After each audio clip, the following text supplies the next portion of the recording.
পৃথিবীর অন্য 10-20-50টা দেশের তুলনায় আমাদের দেশের মুসলমানদের অবস্থা আল্লাহ পাকের রহমতে অনেক ভালো, অনেক ভালো। আমাদের কিছু নাই, এরপরে অনেক ভালো।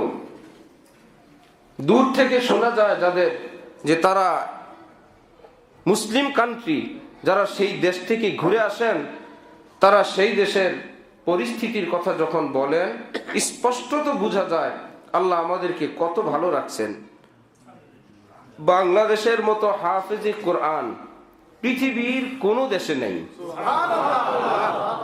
এত হাফেজ কোনো দেশে নেই, এত আলেম পৃথিবীর কোনো দেশে নেই, এত মাদ্রাসা পৃথিবীর কোনো দেশে নেই।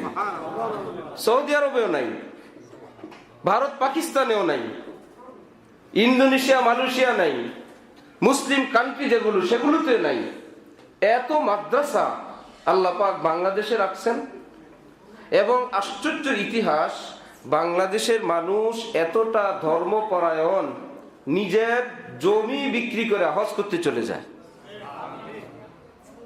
আস্ত জমি, বিশাল জমি, ফসলি জমি, সেই জমি বিক্রি করে আল্লাহর ঘর দেখার জন্য এত নেশায় মত্ত হয়ে যায়, বিশাল বড় জমিকে কোরবানি করে আল্লাহর ঘর দেখতে চলে যায়। সুবহানাল্লাহ।